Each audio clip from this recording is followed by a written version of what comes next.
speak blessings and peace upon you. And I say good morning, good afternoon, good evening, depending on where you're listening to me. Okay. And for once, I want to ask you, how was your day today? I all your endeavors, you will find time continuously to be happy.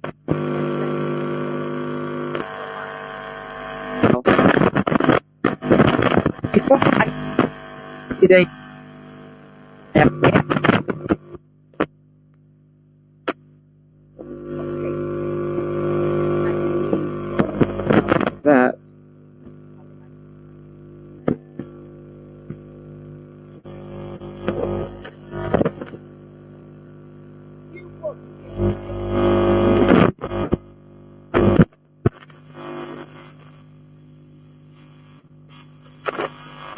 onye ndị ichie na-akpụ isi ala nye ma bụrụ ndị mmụọ na-agara ya ozi. Ana m akpọ ndị mmụọ ozi gị n'abalị a to begin to purge our mind, our souls and spirits of every iniquitous tendencies. You set us apart and placed us in the path to walk with your servant, Mazi Jonathan Chinedu, and we count it as one of our blessings to be a part of this miracle that will redeem your precious race. I bring the leaders of this movement who are under the leadership of your servant, Mazi Jonathan Chinedu, ranging from the DOS through to all the reps and coordinators, the members of IPOB, and to the pillars, Ngalabaji, Nche, Nechebe, Ndi 9 and 9, Naumunanye, or ESN. Guide and protect them all, that they may continue to walk in your status and your ordinances, that their word shall be A and A. Let the energies of the sun, the moon, the stars and the waters, the oceans, begin to attenuate the seeds of confusion, blackmail and backbiting of the enemies. Our tongue is our oracle, and our word is our bond. And because words are what was, what is, and what is to come, and by the covenant of truth and the blood of the souls of our fallen brothers and sisters, I release the wild wind upon any soul under the sound of my voice who is planting the seed of discord, confusion, and hate to be placed in the center of universe. You say, ọ ga-adịrị anyị na mma n'eke, ọ ga-adịrị anyị mma n'orie, ọ ga-adịrị anyị mma n'afọ, ọ ga-adịrị anyị mma na nkwọ. Good evening once again, great Biafrans. And thank you for joining me today, being the 23rd of September 2024. And for the avoidance of confusion to the last part of my prayer, to be placed in the center of the universe is where you become aligned with your thoughts. I want you to understand what you have said amen to, and what you have said ise to. When you are placed in the center of the universe, you become aligned with your thoughts. It simply means to become your thoughts, your actions, and your feelings. Just call it that's just in simple terms, that's what it means. When you begin to have thoughts that are not pure, my prayer tonight is that you are placed in the center of the universe, and that is where whatever you think, it comes to you, it becomes what you experience. Without it to I am here to speak on Onyendu's court case, which is coming up tomorrow, the 24th of September 2024. And also on self-preservation, because that very burden has been laying too much strain in my spirit of late. I would also not spend too much time, because I would always say that whatever you say, once you've gone past 30 minutes, the attention span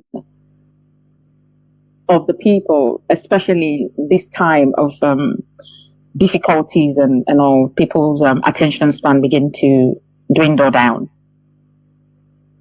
Therefore, as you all know, I visited Onyendu during the summer holidays with our latest son. First of all, we need to bear in mind or remember that we have won the Nigerian government in their court, their very own court. And what we all are dancing is the dance of incompetence, which has become the common tune in the Nigerian judiciary system. And naturally, I don't like to teach people what they already know. We all are educated. We all know what's going on. Everyone has been kept abreast of the happenings in the legal front, political and otherwise, economical and otherwise. And I having the natural tendencies to find the art of things, to perceive differently from the norm. I am here today to say not here to say what we already know, but to tell us the meaning of what is going on. Today, I'm here to tell the Biafrans that what we require from the Nigerian Federal High Court, which is represented by Justice Binta Nyako. We have had enough of Justice Binta Nyako's action. From all that has been happening, she is confused, not because she does not know what is right. She knows that the Nigerian government unleashed mayhem in Afaruku Ibeiku in September 2017, killing over 28 people in that quest to eliminate Onyendu Mazi Nnamdi Kanu, who narrowly escaped. His survival of that ordeal is a story for another time, another day, another story. One of the statements by the Nigerian Supreme Court, during their ruling in December 2023, is that Justice Binta Nyako ought not to have revoked Mazi Nnamdi Kanu's bail. Question we should beg to ask is, since the bail ought not to have been revoked, what is the legal consequences? That very question is not being thrown in the legal front. So if the Supreme Court said in their ruling, you ought not to have revoked his bail, okay, what are you doing, or what do you intend to do about that? There is no legal consequence, there is no legal action, there is no legal referral. Consequently, why would a Supreme Court override such legal gap and redirect the case to be tried at the same High Court that revoked the bail? These are the questions we need to hold on to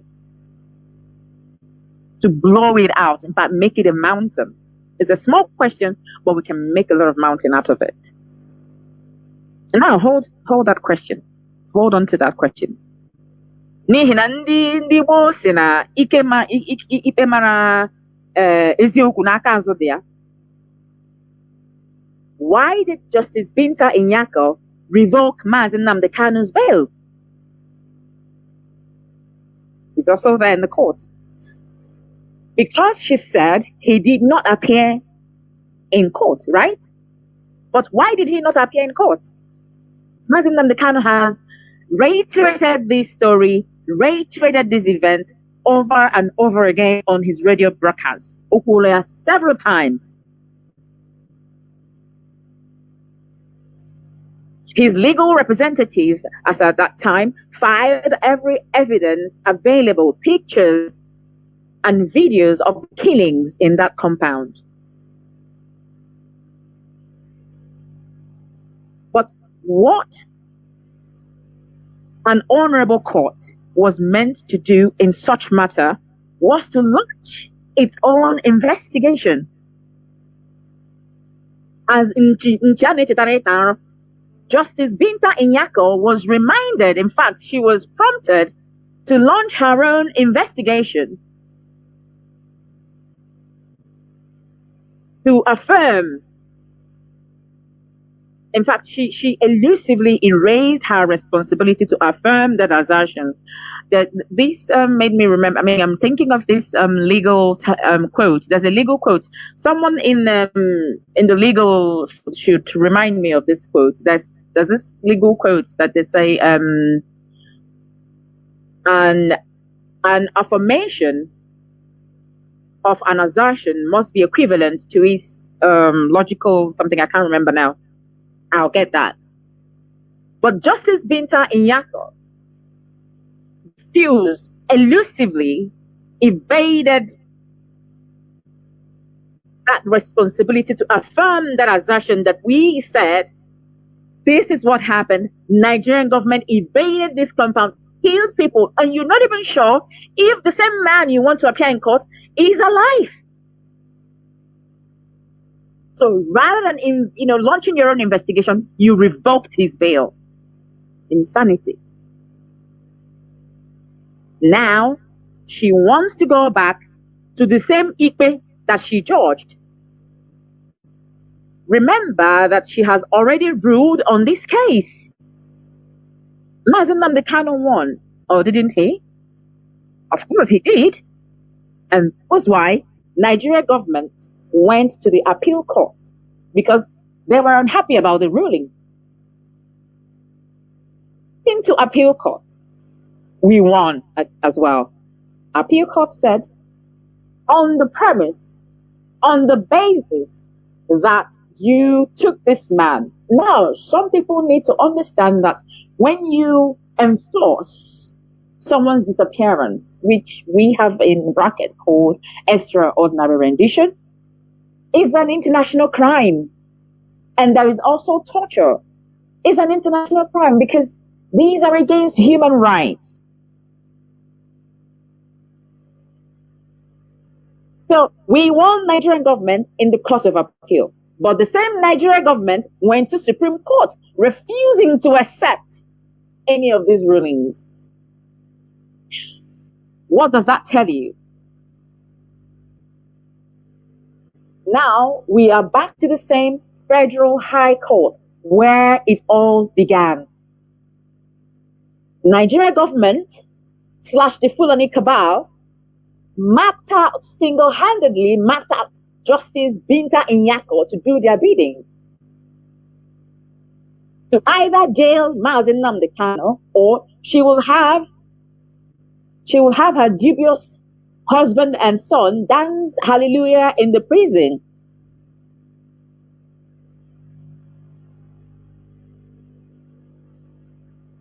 Therefore, because Justice Binta Inyako's interests are conflicted, we are asking her to do the honorable thing by recusing herself from this case. So for a judge to recuse herself, it means that her interests are conflicted. She has conflict of interest. She's not following the rule of law. She's not making any progress whatsoever. So she does not know what else to do. She cannot go forward because we will not let her win. Justice Binta Inyako cannot go forward because we will not allow her. We will not let her. Neither can she go backward because she is loyal to her nothing cabal brothers / the kidnap kingpin called Mohammed Buhari. Justice Binta Nyako is between the devil and the deep blue sea. Hence, we want to let her off, to have a breather, to recuse herself from further hearing of Mazi Nnamdi Kanu's case. So that is our push. And I believe that IPOB or the media world will push this out there in the media front for Justice Binta Nyako to recuse herself. She is no longer required because she can no longer do her job without fear or favor. And that is what law and justice is all about. After all, is a blind woman, isn't it? But Justice Binta Nyako, her eyes are wide open. And we don't want such any longer. Consequently, we shall continue to push legally because we have stands. Mazi Nnamdi Kanu was tortured and his disappearance was enforced. And these are international crimes. But the British government, in their new colonialism strategy, has continued to pretend they do not know what is going on. They also are pretending not to know that we are aware of their pretense. We know what they're doing, but they're pretending that they don't know that we know. Anyị ga-abọ ha afọ in the next coming days on their new colonialism system of operations. All of them. And that brings me to self-preservation. Self-preservation is a basic human instinct which I have been on about for some days now. It has been weighing so heavily on my spirit. So for those back home, you know, when you put to bed and your baby is growing up, a little baby on our motor, now boss or guzoto first. You stand beside that little baby, you stand behind that baby to protect them from falling. Even you're waiting, or somebody is struggling to come down from a tree. Naturally, the instinct you have when you see the person is struggling is to go closer to help the person to come down. That very act is by self-preservation instinct. When you ordinarily, protector, yeah, burglary proof. It's a protector na your door. Even mosquito net in your window is a self-preservation. When you're doing something to protect yourself from harm, to protect yourself from attack or whatever it is that you know that you have to protect yourself from, that thing that you put into action is your self-preservation. You go to work to make money to be able to pay your bills. You are self-preserving economically. We self-preserve biologically. In fact, the essence of life is to preserve. Every day that we wake up and we live, we self-preserve.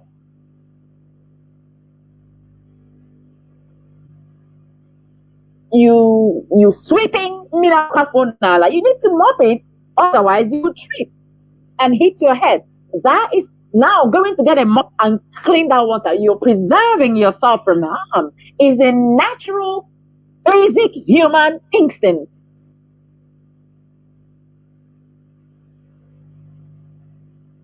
Now, when you remove that very self-preservation instinct, or you remove it from, you don't remove it, nobody actually removes it from themselves, yeah? Everybody preserves themselves, everybody protects themselves from harm. But then when you go to someone else with harm, you have a problem. Okay? You have a problem. Now, bear in mind that the person you're going to with harm has the basic human instinct to protect themselves from you.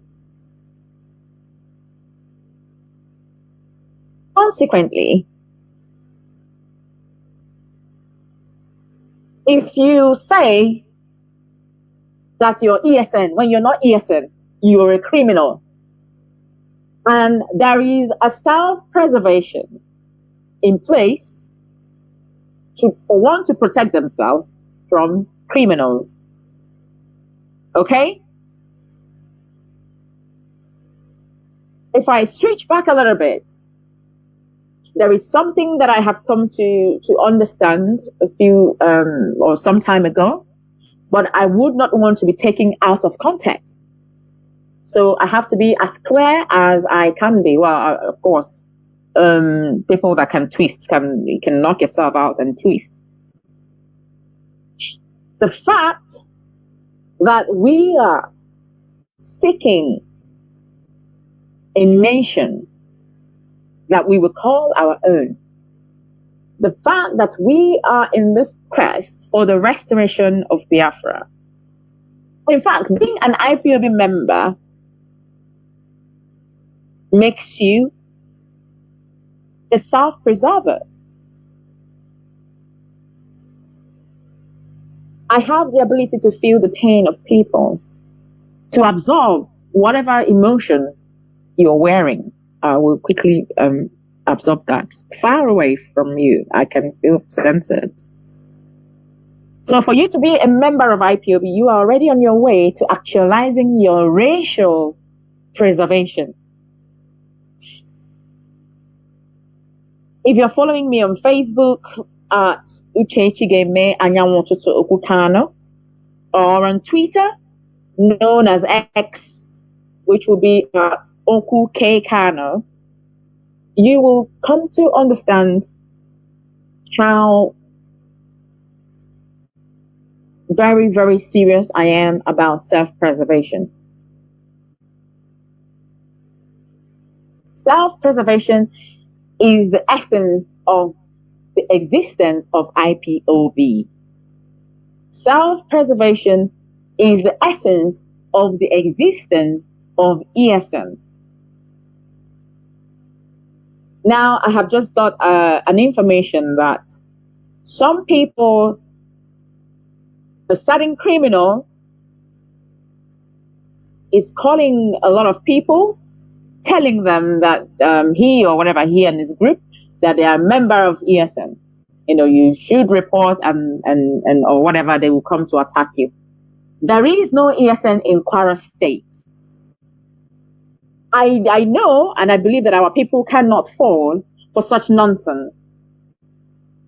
ESN is in the bushes in Biafran land, protecting our mothers, our fathers, our siblings, our brothers and our sisters, making sure that they can go to the farm, at least plant and harvest something for the family. And if you can agree with me, the Fulani headsmen raping and killing and slaughtering our people, you can see that has gradually petered out, or it is gradually petering out. And that is all thanks to ESN. So ESN is preserving the security. They are safety preservers. They are preserving the safety of our people. They are saving them from being slaughtered or raped by Fulani headsmen. So anybody going around mentioning themselves to be ESN, in fact, let me divert a little bit. I happened to have a very good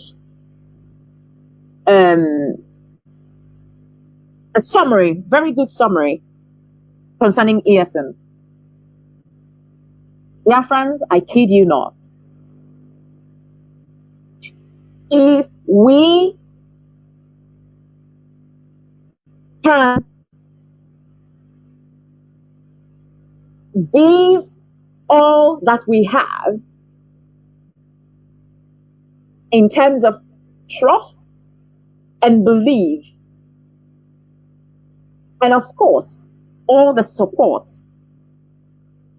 that ESN requires, I kid you not, you will have the best security network in the world. I kid you not. Believe me when I tell you that the first-hand analysis I have, or reports or summary, I don't know how to put it, but these people are disciplined.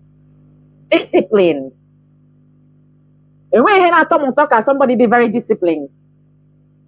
And when I talk because in discipline you can achieve more height of stars itself. They are focused, they are disciplined, and they are well mannered. They know what they are saying at the time they're saying. They do not go about collecting money from people. That is how they are trained.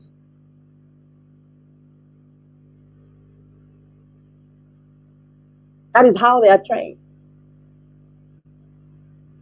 That is not to say that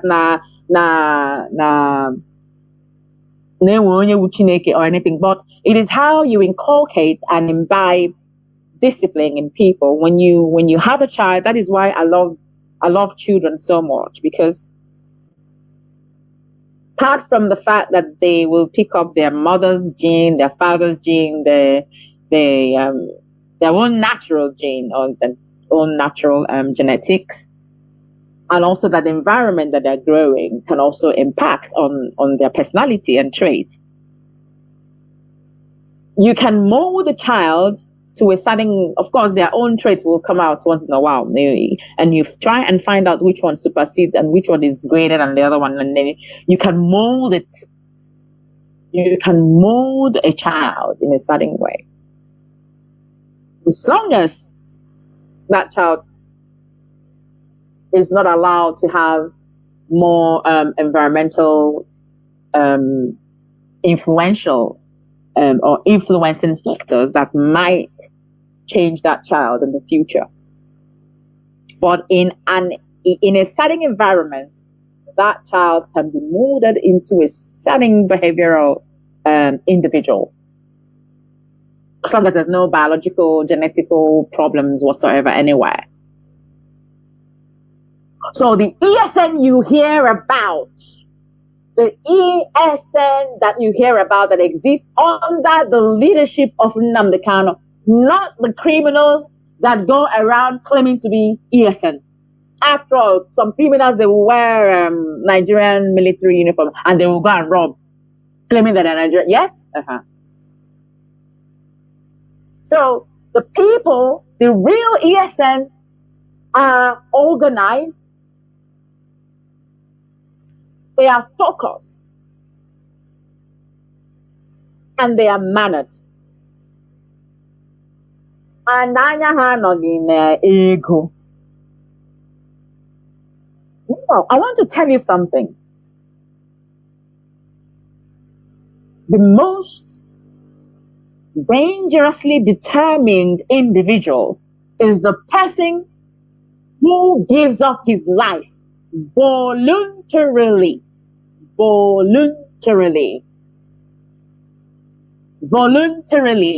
Nobody came to them to knock on their door and beg them or give them money to come and join. That is to tell you how determined and focused they are.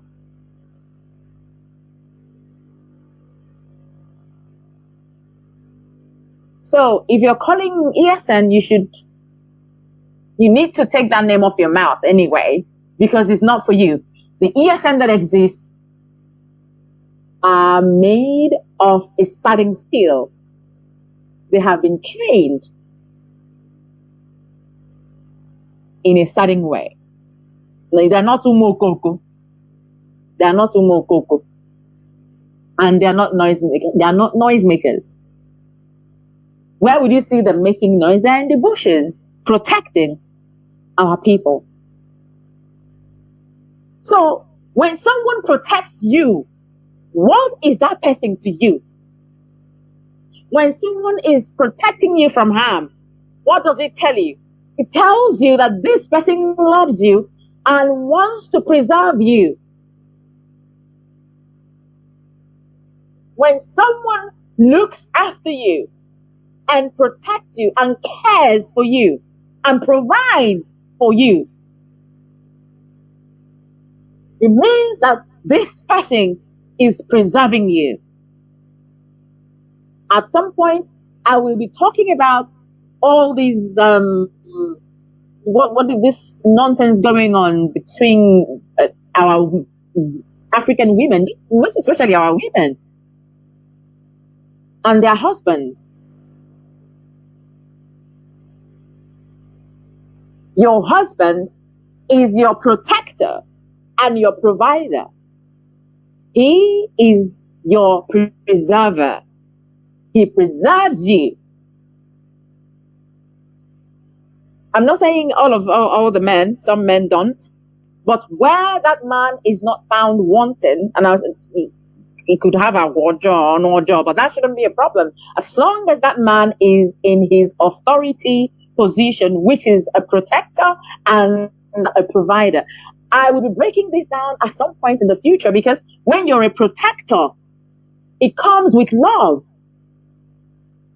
It comes with gentle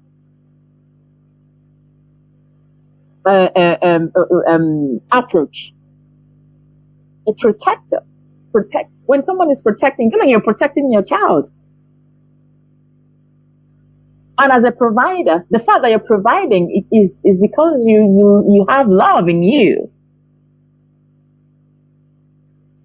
So when someone is ravaging and pillaging your land, that person is not preserving. He's not preserving the land. He's not making the land a suitable place for the people to be able to preserve, to self-preserve even. So please, like I said, I don't want to take too much of our time. I hope that these 2 points are something that you can't forget easily. We need to continuously push that Justice Binta Nyako recuses herself from Mazi Nnamdi Kanu's case. She's conflicted. Her interests are conflicted. And secondly, we have to switch on our self-preservation mode to protect ourselves from harm.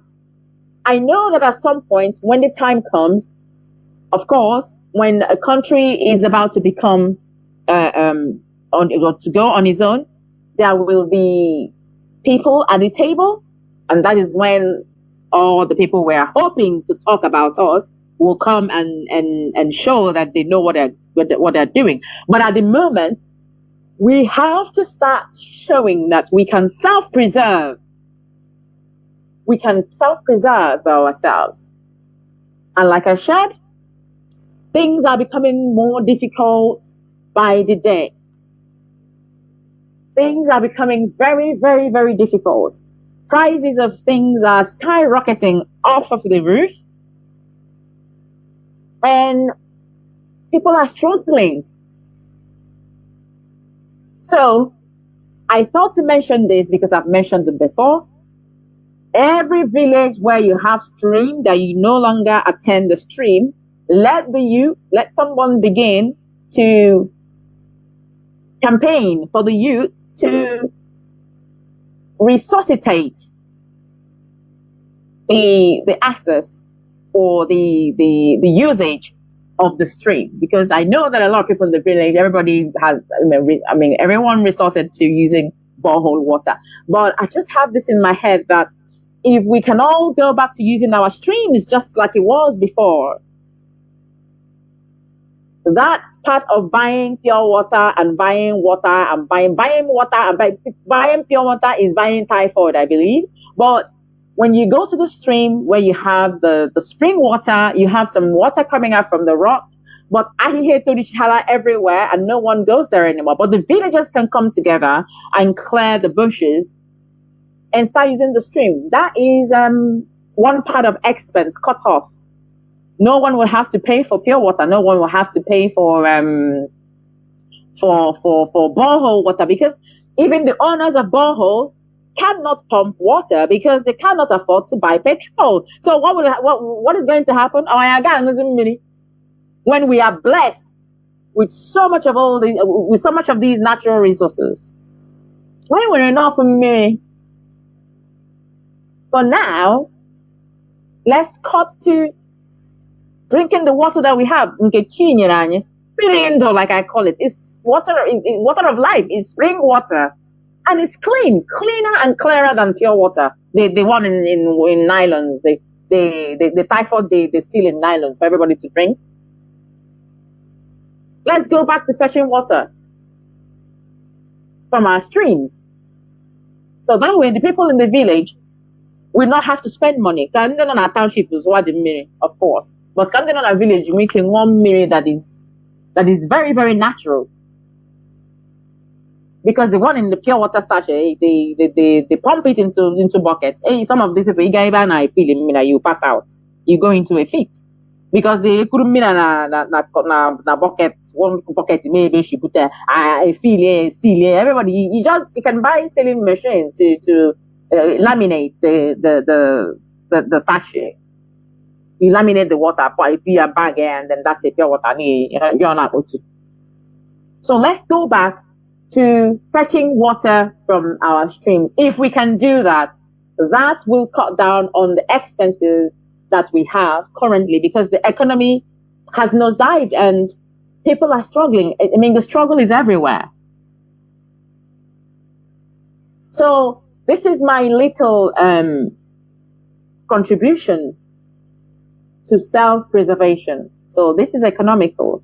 Let's get into that. Let's get into safety preservation.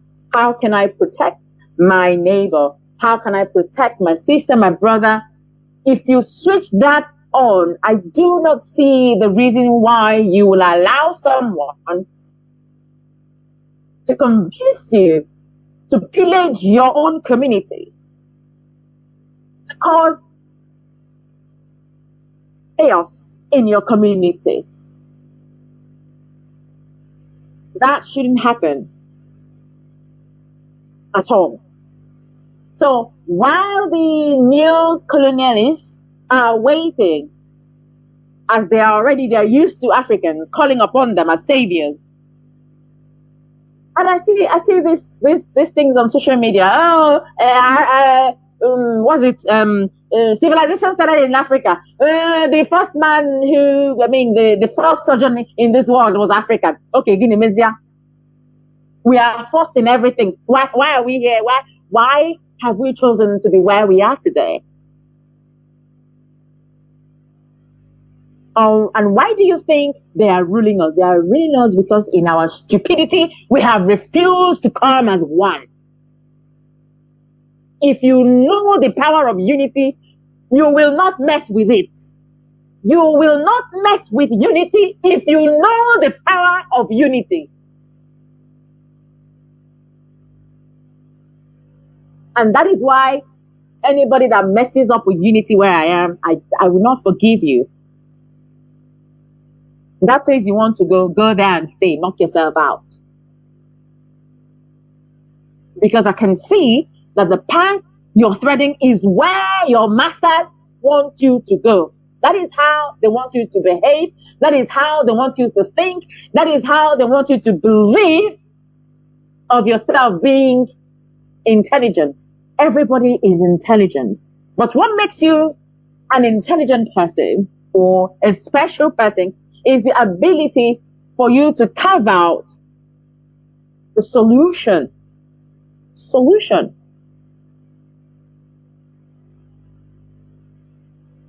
So all these, you're fighting yourselves, you're doing the, no, we're not fighting ourselves. The people who have chosen to showcase their foolishness ostensibly are the people making fool of themselves. IPOB, under the leadership of Nnamdi Kanu, has moved on. All you need is to fall under the leadership. Ayana Gaga. A lot of people have lost their lives in this journey. Mazi Nnamdi Kanu is not the only person in the prison. There are hundreds of our brothers and sisters in the prison. There's some people that their mothers do not even know where they are. They just disappeared off of the face of the earth. And these things do not wear you down at night. It does not bother you.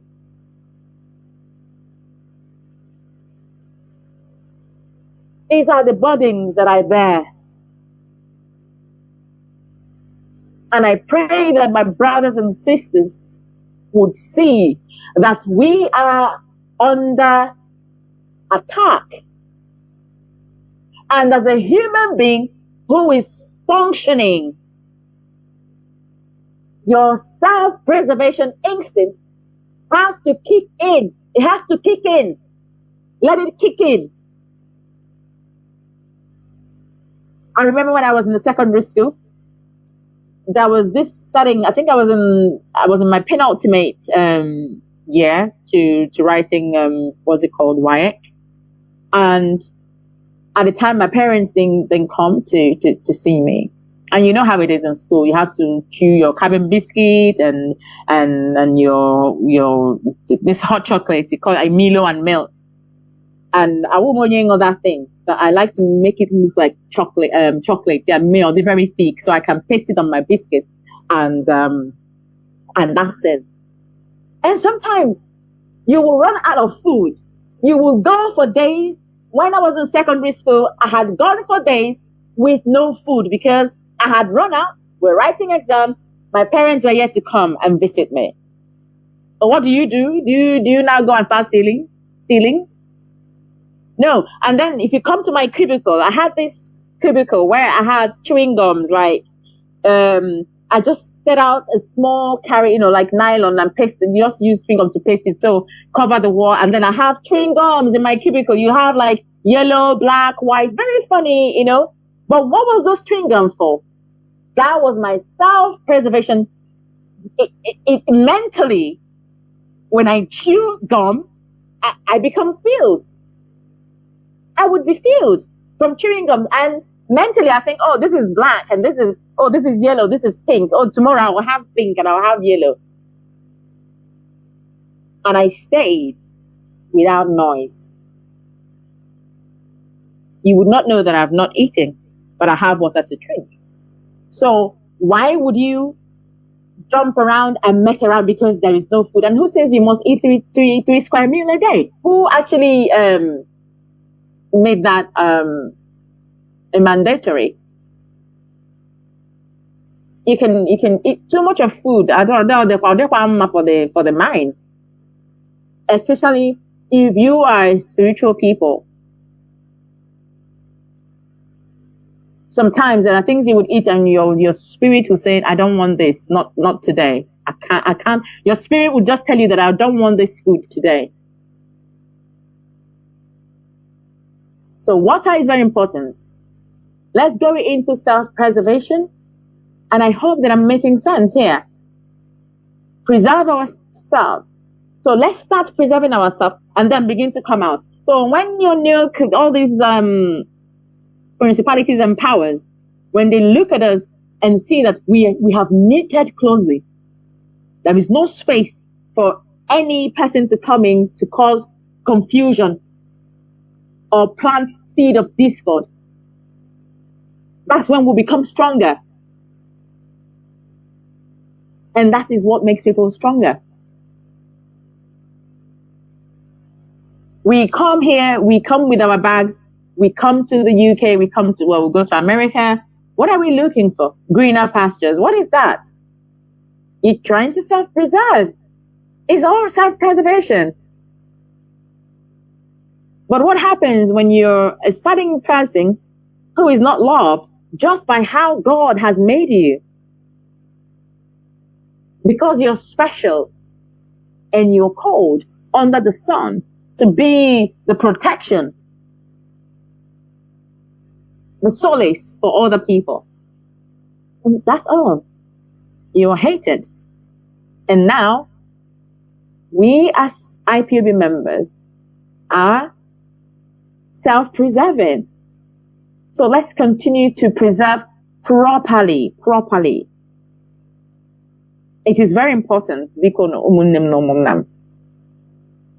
Let's cleanse our hearts of iniquitous acts and behaviors.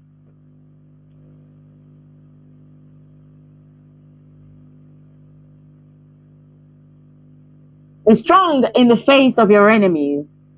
When you see evil, call it evil. Speak the truth always, because truth is strength. Truth is honor. Truth is light. And it remains your stronghold. With this, my dear very people, conscious Biafrans, it is good evening. God bless you all.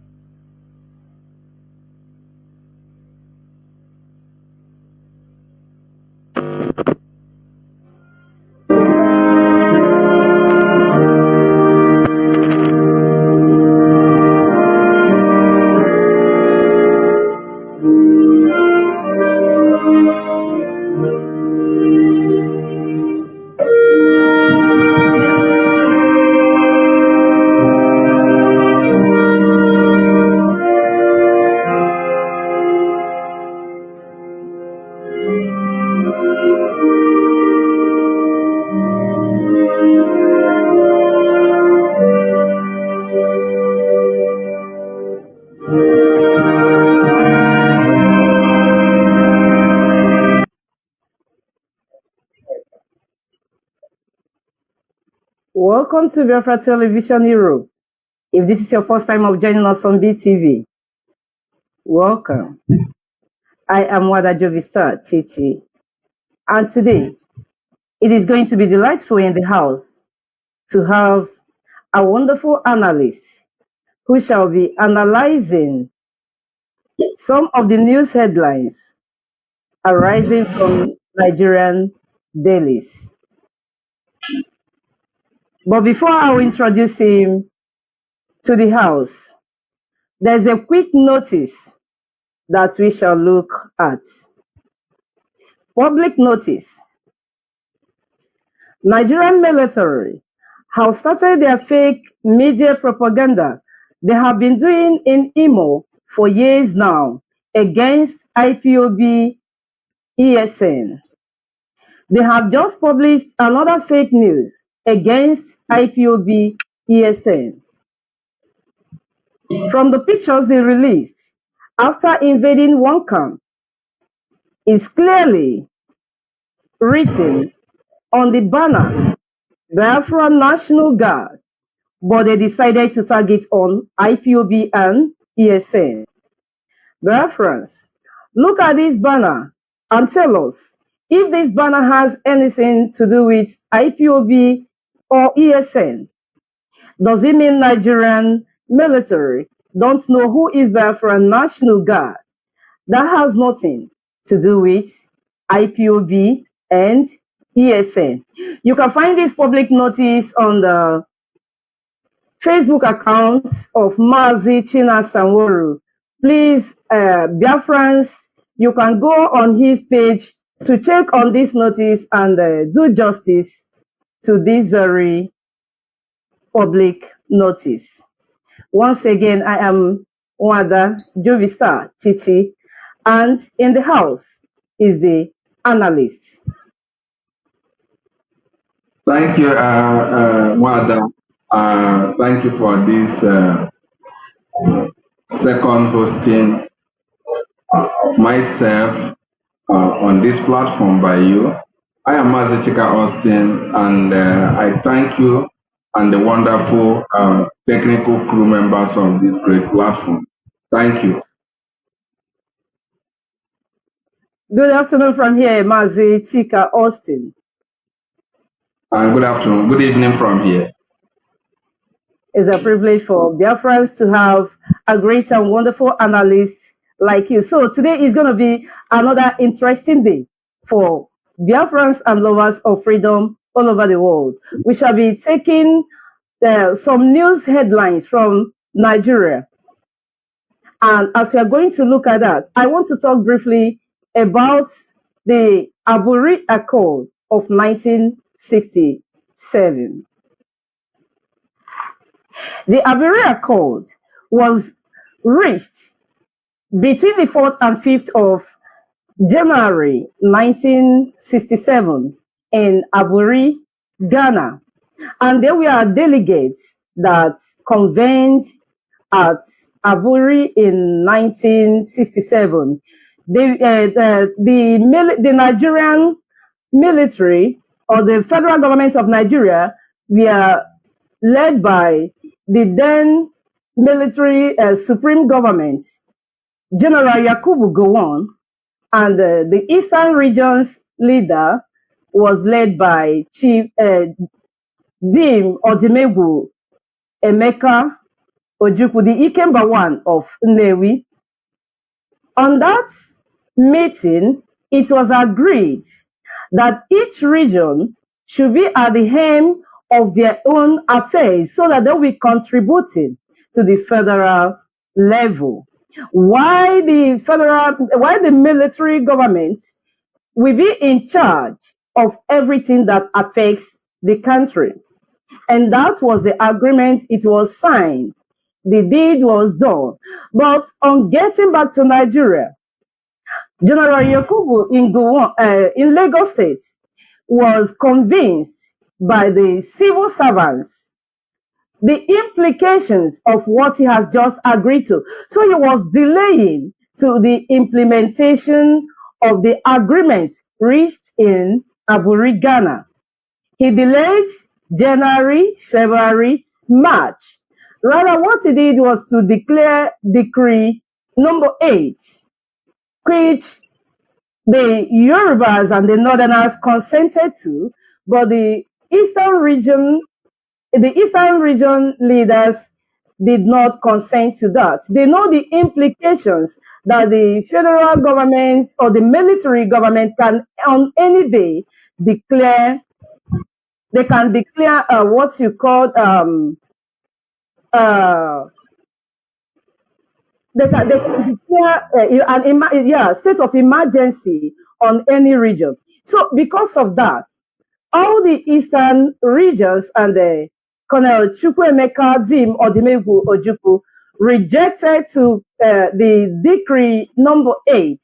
So it was the refusal of the refusal to consent to decree number 8 and the refusal to implement the Aburi Accord that gave rise to Biafra Declaration. And that takes us to today's news headline, according to Sahara Reporters.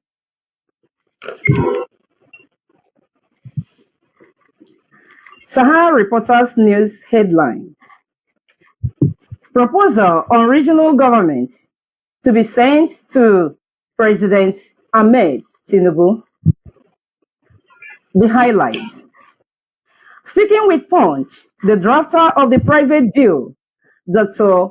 Akin Fakmohunda, who had earlier hinted on his intent to interface with the members of the National Assembly ahead of the transmission of the bill to the Parliament, said he had chosen to send the proposed law to President Tinubu, who may in turn present same to the Parliament as executive bill. Mazi Austin, I would want you to discuss regional governments. The floor is open. Thank you once more.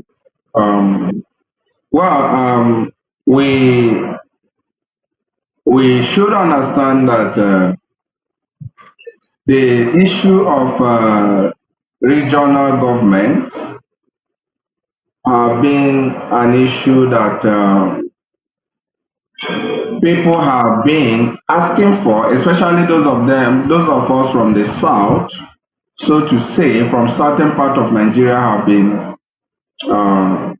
there have been a severe campaign, not just now, from the time of Obasanjo, people have been asking for regional government. In Yaradua's era, it was still strongly demanded. During Goodluck's time, it was strongly demanded that Goodluck initiated the process, which has to do with the national confab. I think it should be 2014, the national conference that was organized by President Goodluck Ebele Jonathan. Buhari government was skeptical about it. He did everything possible to make sure nobody even talked about it. And we are seeing that demand resurfacing. But it's important for us to understand that what is being demanded currently is not a new project. It was once practiced in Nigeria from 1960 to 1966. Before Gowon, Ironsi, and later Gowon initiated a process of federal system. So when you talk about regional government, you're talking about what in advanced political science some people might call internal sovereignty, allowing every single region to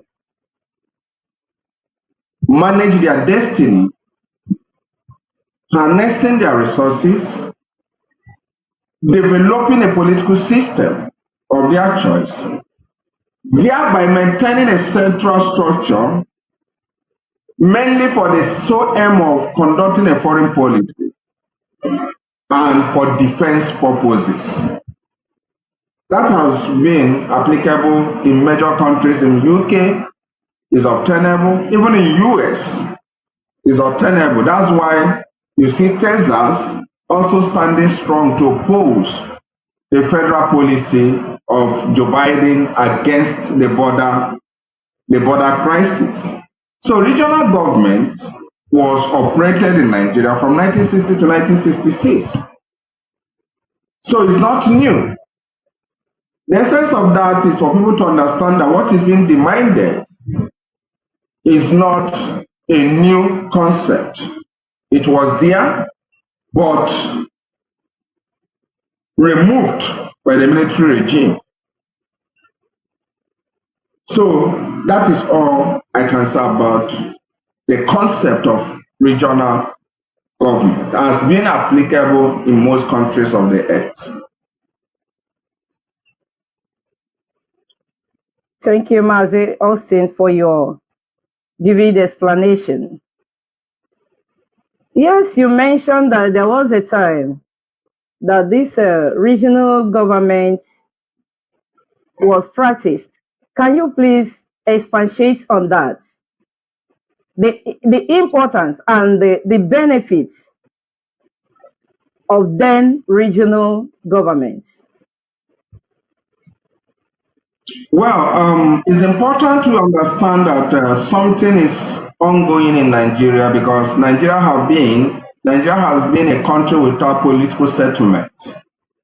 Some persons or some quarters might argue Nigeria has, since 1960, been test running a practicable and workable political system to adopt. Since 1960, Nigeria has been a center where political systems have been, a kind of test run. People have been test running the right political system to apply in Nigeria. And in course of this year of test running, the ordinary man suffers. You see, if you look at the regional government of, let me not even look back from 1960. Let's look back from as far back as 1922, during the colonial times, where every region was managing their resources. Every region was running their own National Assembly, running their own Congress as the case may be, running their own affairs. You discovered that in southern part of Nigeria, there was a relative, if not an absolute, economic advancement, educational advancement, even political advancement. On the contrary, if you look at North, you find out that North, running their own affairs, could not even achieve a balanced budget. Everything about the record as at the time we are talking we are all on deficit, on negative. I'm talking about Northern region. Immediately the independence was announced in 1960. From 1960 to 1966, evidence, although is on public domain, also shows that the southern region of Nigeria, especially the eastern region, was having a lot of economic explosions to a point that the economy of the eastern region of Nigeria, talking about today's Biafran land, was measurable and competing with Western economies. Go and research, like some persons will say. Go and find out. Do you know that the same North, despite a vast land for agro production, was also experiencing a budget deficit? And the question remains, why should there be so? This is where human resources is essential in the development of a people. So there is no way you can compare what the southern part of Nigeria, of course when I talk about south, I'm talking about southwest, southeast, and the ungeographical south-south. You cannot compare what these regions experienced during the regional era to what they are experiencing contemporarily. The comparison is nowhere to be fetched. It was more of an advanced society, progressive society, economically developed society during the regional era than what is obtainable in today's so-called federal, as some people will argue, but on practical ground is unitary system we are running. So you cannot compare the two. The eastern region was flourishing. The eastern budget was balanced. The GDP was amazing. The per capita income was unmatchable. And of course, the human capital index was so flourishing that the eastern region was exporting human resources to other parts of Nigeria, to North and other parts, including to Europe and other parts of Africa, for revenue, because what they were generating in those regions, they were also remitting it home. So it was really amazing period, a flourishing period to the eastern region. And that's why, if you have listened to a lot of public opinions, people always tell you that the eastern people will even benefit well if Nigeria finally goes back to regional system. So you cannot compare the two. The two are incomparable. What was obtainable during the regional era to what is obtainable in the contemporary era is quite different.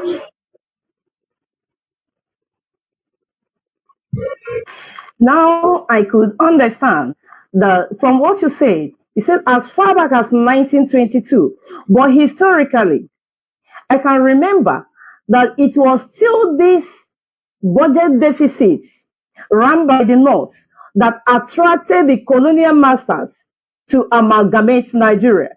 Because in the North, before 1914, while the colonial masters were there in the North, it was the same problem of running budget deficits. But when they got to the eastern parts of Nigeria, they discovered this huge manpower and the growth of the GDP. And that was what brought the amalgamation of Nigeria, so that they'll be using let me call it the revenue to offset the northern deficit. Can you expatiate on that a little bit? Yes.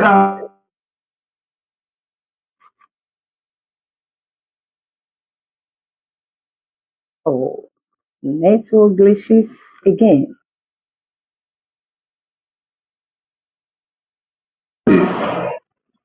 It's very, very important to understand it. I hope I'm still coming out clear. Yes, you're loud and clear. Okay, it's very, very important to understand this, that the colonial British government never amalgamated the South and the West for any other reason than to use what was flourishing in the South to augment the negative records in the North. They made it publicly known to everyone who cares to know that they were using the flourishing economy of the southern part of Nigeria to help the deficit North to balance their budget. So the northern Nigeria has been a burden to the South. To date, northern Nigeria has been a weighty burden, starting from the colonial era to the contemporary time. There have been a liability in terms of economy.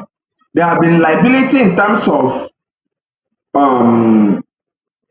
social-religious affairs. There have been liability in terms of political and what have you.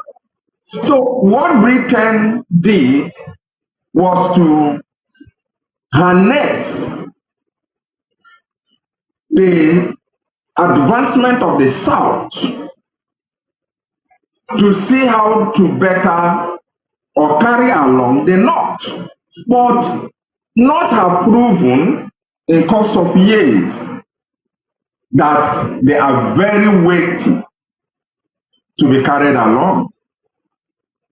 Even to today, if you see the mental development of the South and the mental development of the North, you wonder.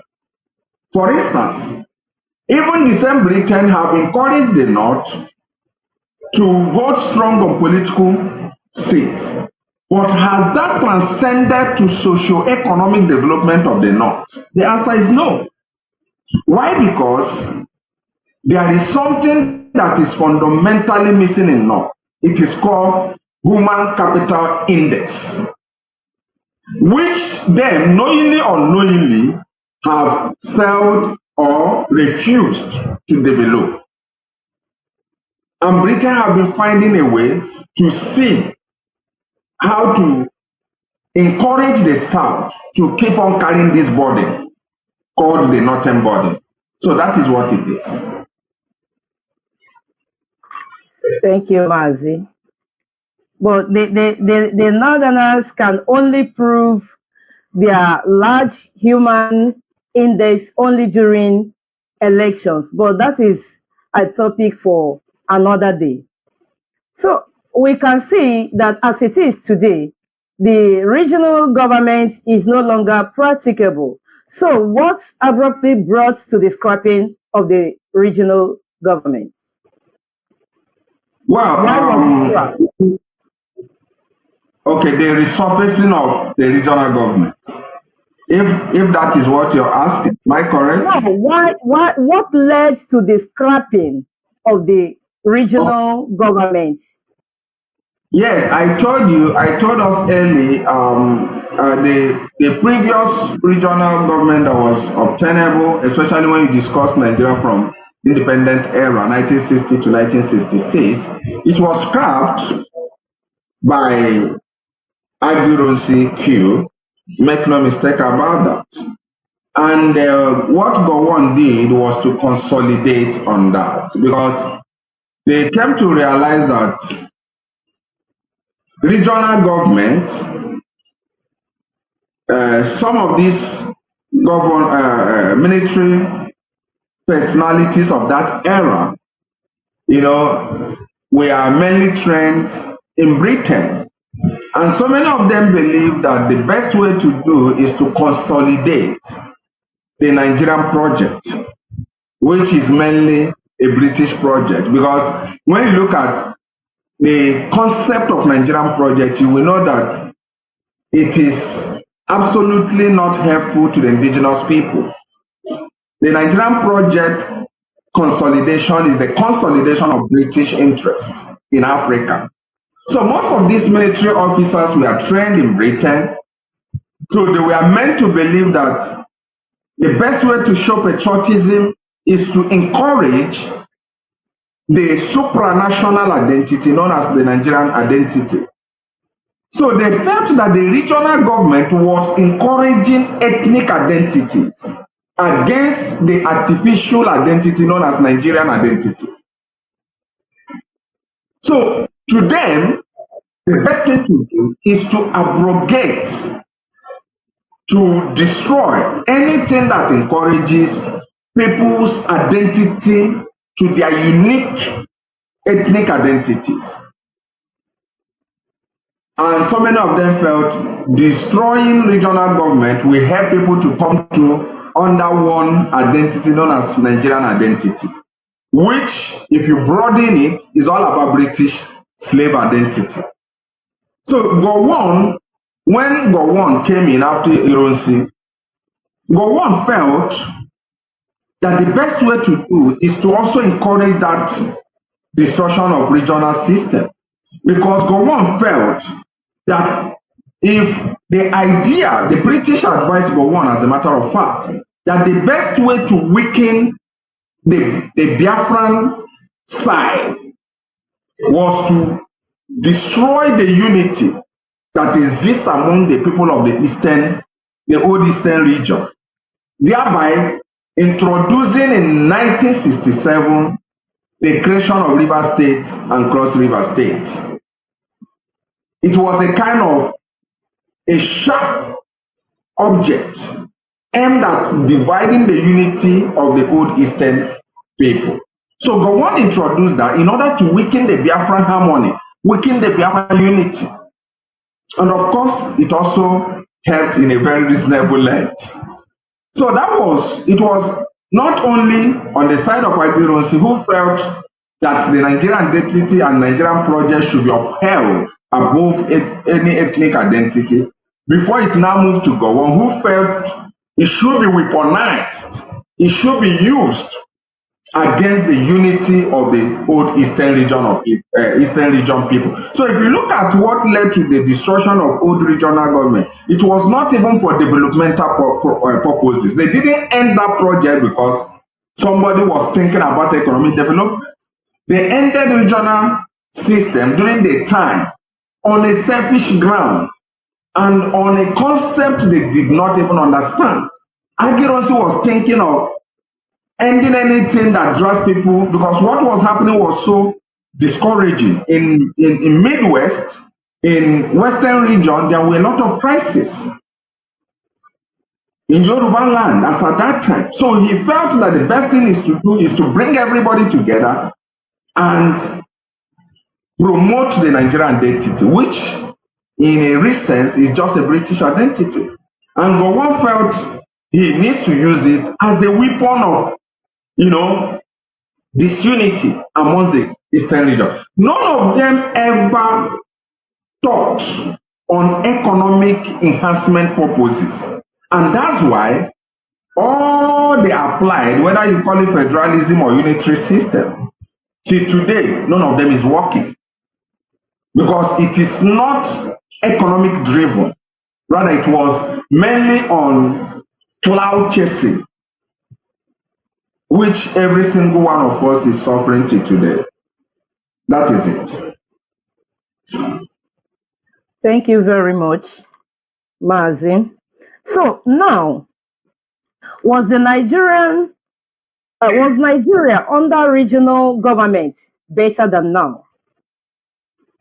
I just explained that. A few minutes ago. You cannot compare it because in regional time, every region was managing their resources. Let me tell you something most of you do not know.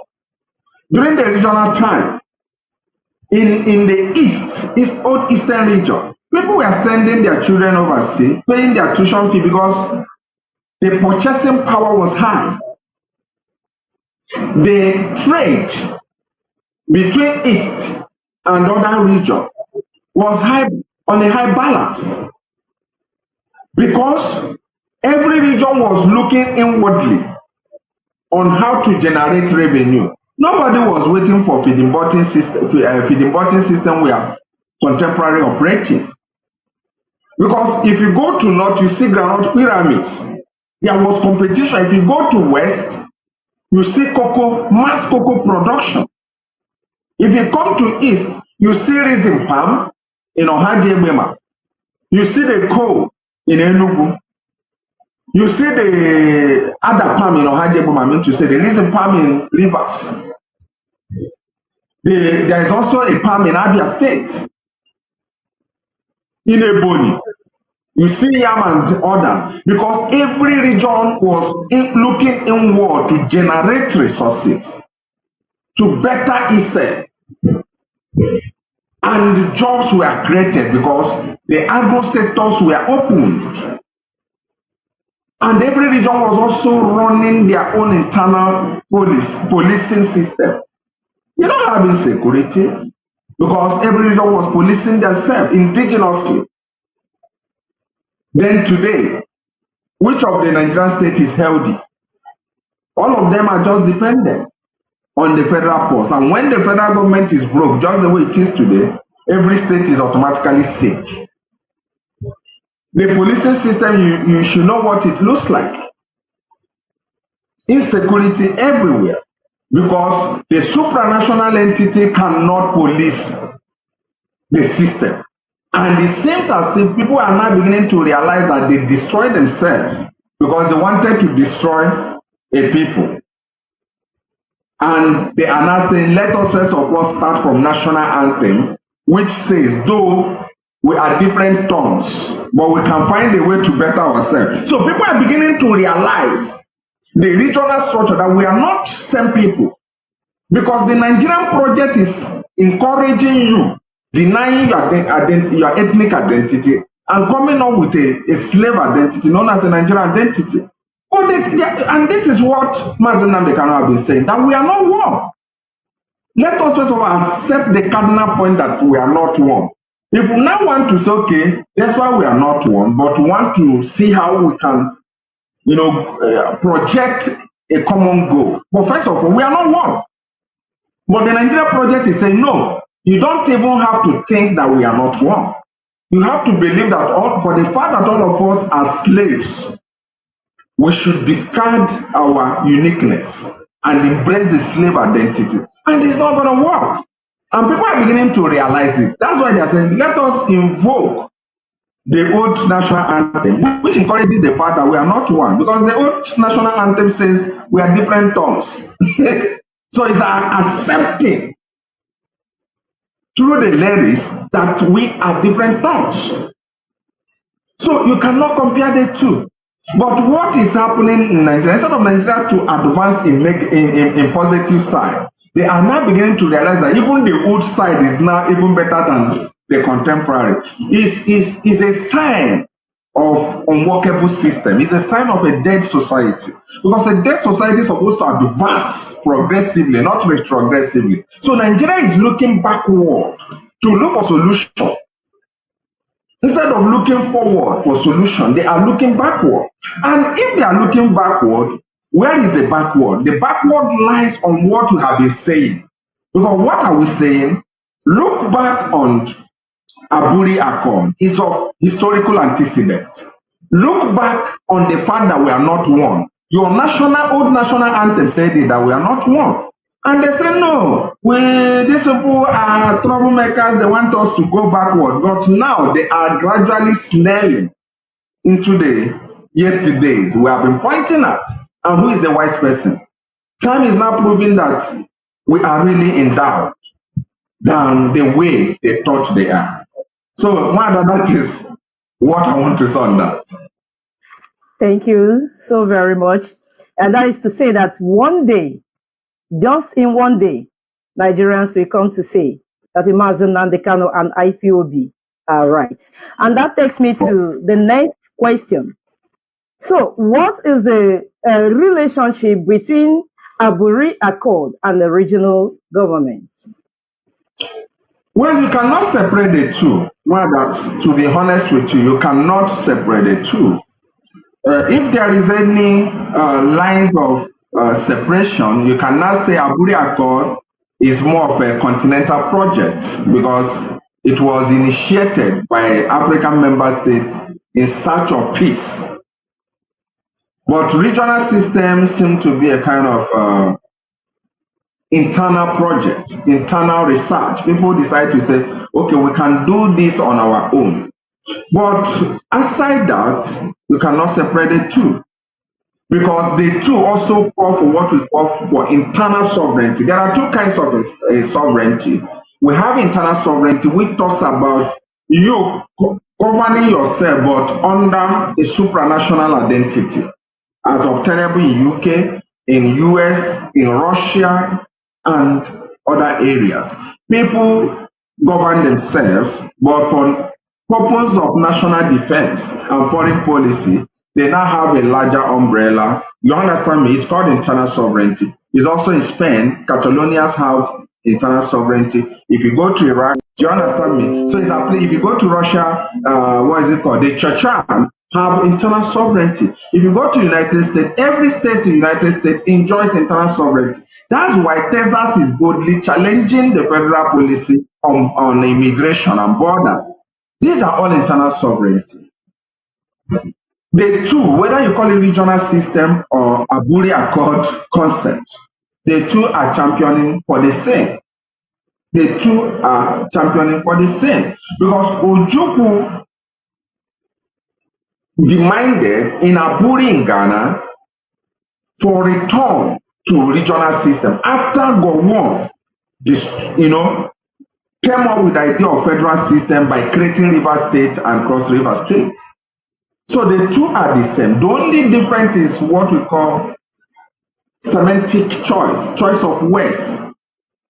Aburi is, for me, is African initiative for regional system in Nigeria. If we say regionalism, I can say also is a local term or local way of expressing what Aburi Accord was all about. So there is no separation amongst the two.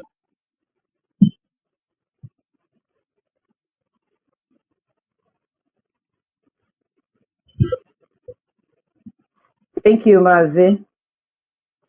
Looking at your explanations, it is well understood that the Easterners were in favor of the regional governments. And now there's another proposal coming for the same regional government. Do you think that it is going to be in favor of the West? I mean the Yorubas? Well, if you use the word to say that the Easterners were favored by a regional system, I think is a wrong expression, and I'm going to explain why presenting it in that way is wrong. Because the Easterners were not idle and watch regional system working in their favor. Make no mistake about that. What happened was they saw a system. They governized and took advantages in that system. That does not mean there were no areas regional system was somehow advantageous. to the people of East. Make no mistake about that. What or why regional system favored the people of the East was because the people of the East harnessed the opportunity it provided. And the people of the West also harnessed the opportunity it provided. That's why Awolowo initiated a free educational system in the West, which today the impact is there for you to see. Remember the Cocoa Revolution? It also worked for the West. It didn't work for any of this region naturally. They saw opportunity, they came into it. But in the North, why it seems as if it didn't work that much is because some people have a mentality to be sitting idly and watch the system working for them. And nature abhors such. You can't believe with me. Nature abhors that. And even those who believe in the concept of evolution or evolution theory will tell you that certain human species died off because they failed to take advantage in subduing nature. That is just what it is. So it worked. It helped the people of the West just the way it helped the people of the East, because these people saw it as a healthy competitions among themselves. The West and the East were competing whose region is to be better. And in course of engaging on that healthy competition, they were able to achieve a lot of developments. But the North that was not interested in competing. I'm talking about healthy competition, not destructive competition.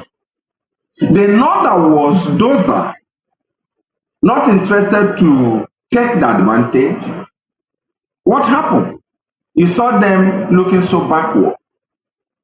So for those of us or some of us who will say that regional system helped the East and the West, and it didn't help the North, ask yourself, why is it that federal system have not also helped the North?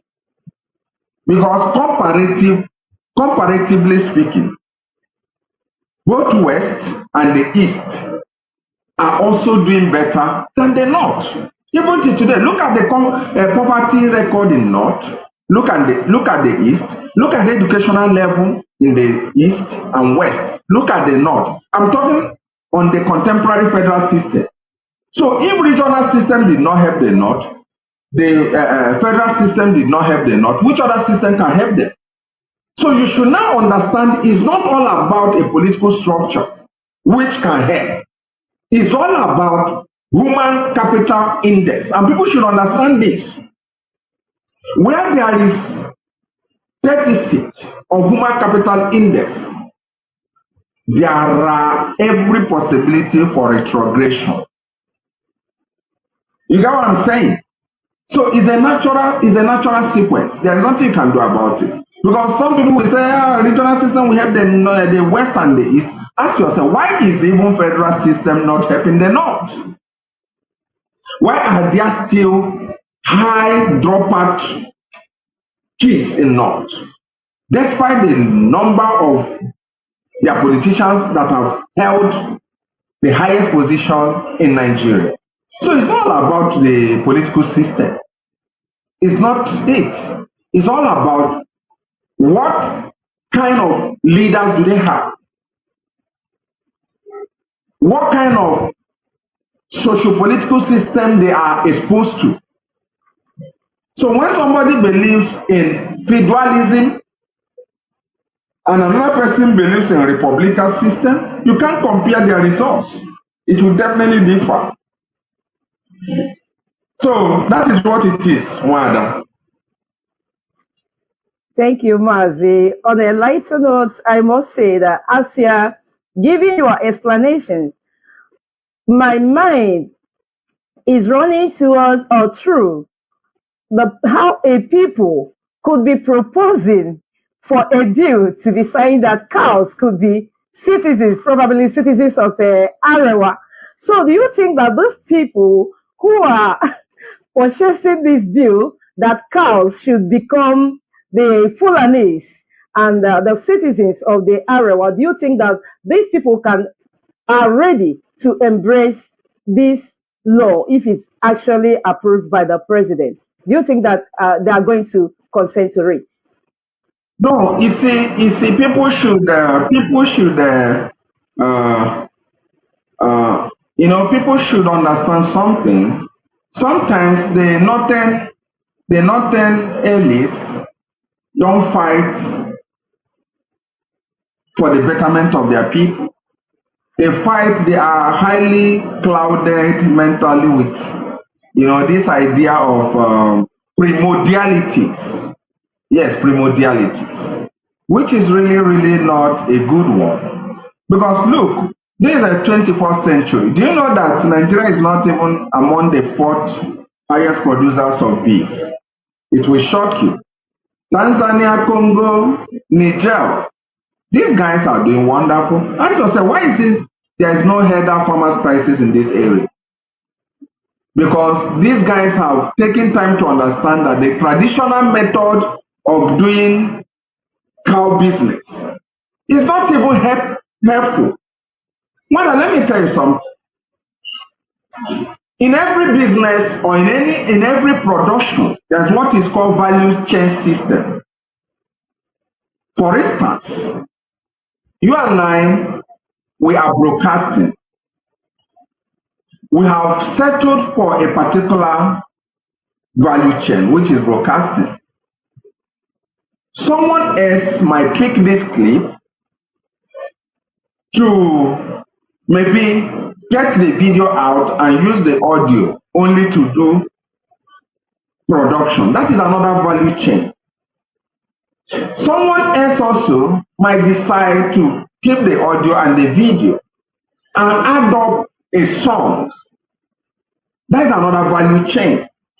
So in every production, when you look inwardly, you find out that you can generate multiple sub-productions.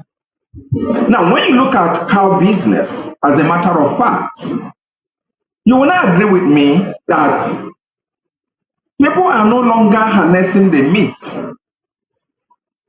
The cow skin is also a raw material for a product, for a finished product. The bone of a cow is being used for ceramics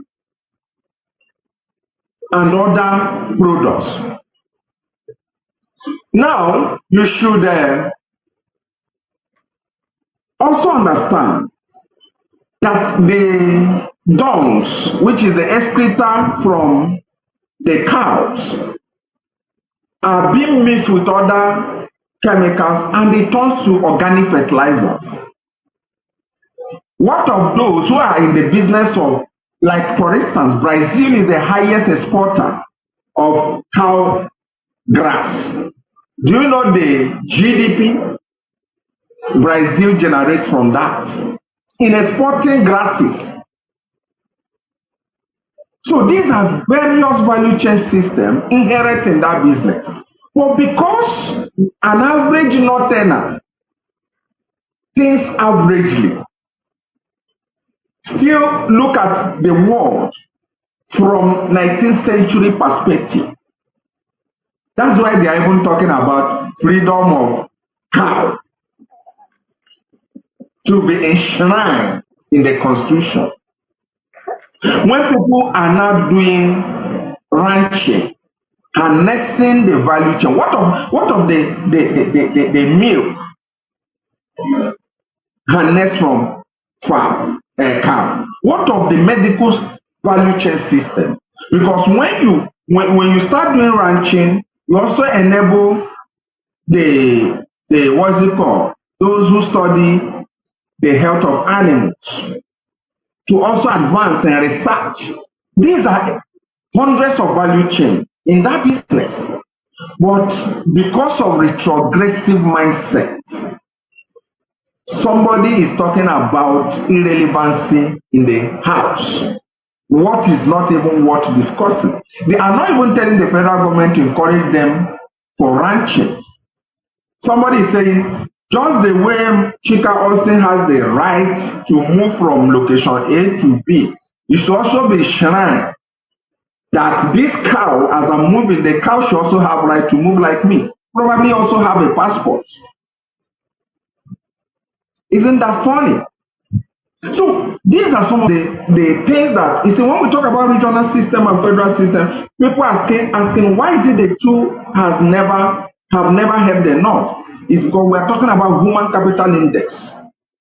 Any society that refuses to develop her human capital, even though you throw billions or trillions of dollars in that society, it is not going to be effective. Ask yourself,